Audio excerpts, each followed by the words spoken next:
We then move on to Newlyn to talk to Ray Finch MEP. He's the UKIP Fisheries Spokesman, and he was telling us about the background to the Common Fisheries Policy and its impact on Britain. Oh, by the way, I really should apologise for a bit of wind noise that occurs in places, but this was recorded on the open breakwater around Newlyn Harbour, where Ray had been talking to some of the local fishermen.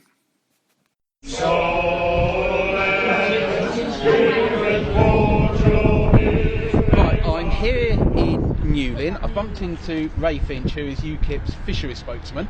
I know it's all kicking off here in Newlyn. We've got lots of events going on. You've got things going on. A big meeting tonight over in UKIP. Indeed, right? Yeah. Brilliant. I'm looking forward to that. But I just thought I'd take the opportunity and ask you, what's UKIP's fisheries policy? Because you're the fisheries spokesman. What do you want to achieve? Essentially, it's very simple. The Common Fisheries Policy was meant as a resource grab. It was the original meeting was brought in 6 hours before our accession terms.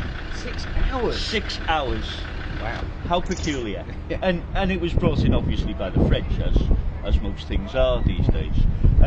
So ours is essentially, the UN law of the sea says we can have a 200-mile exclusive economic zone. That's what we want. Once we have that, then all of those really rich British waters can come back to us. And it's not just about the fishermen themselves, and it's not just about the boats, it's what's on land. You see all around, even Newlyn, which is absolutely stunning, you know, it's dying. It's dying because there's no business, there's no fish for them to catch. The EU decides who catches it, when and what. So once we have that decision, we can make what's best for our country and for the inland, because for every man that goes out to sea, there's 10 jobs that are supported on land. So if we can get our fisheries industry back again, and we can control it, so that we don't have the situation now with bass, where French and Belgian pair trawling has wiped out 80% of the biomass. Once we have a sustainably working, then our fishermen can earn a decent living, and our ports and our harbours can run again. And if in the meantime we have to sell some licences to any other national boats, every penny that comes from those licences will go back onshore to make sure that the facilities here for the training for apprentices, all of that money will go straight back. It won't go into the treasury to waste on foreign aid or any of that old rubbish. Okay, because I understand that the Spanish fishing industry is also supported by a lot of subsidies, not just to the boats but to their onshore facilities. Yes. Which is effectively undercutting our fishermen, because the Spanish boats can get out there a lot cheaper and spend more time. They get more subsidies. You know, they get more subsidies than the House of Commons bars. Yeah, it's staggering. But it comes back to a historic decision by General Franco. He made the Spanish fishing industry the 3rd biggest in the world. It's huge. It's absolutely massive. And it's not just destroying our fisheries. What it's also doing, in the third world, it's causing death and destruction. Because what happens is the EU walks up, hands a big bag of European taxpayers' money to various dictators and corrupt governments and says, right, we'll have your fish, thank you. So the Spanish, mostly the Spanish, also Portuguese and others, come in, they make the sea into a desert, and the subsistence fishermen in those countries, they have nowhere to live.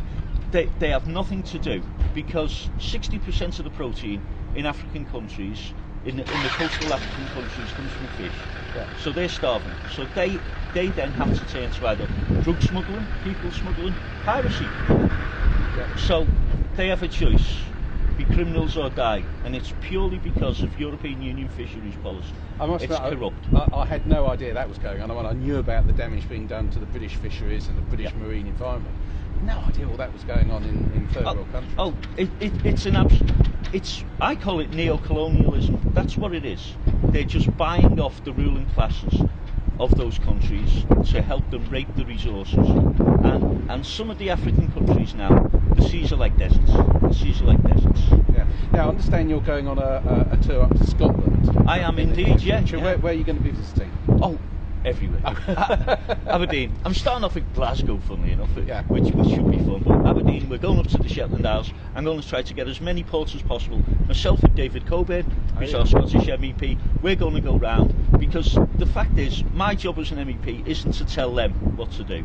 It's to go round, and I'm going round as much of the country as possible to listen to them.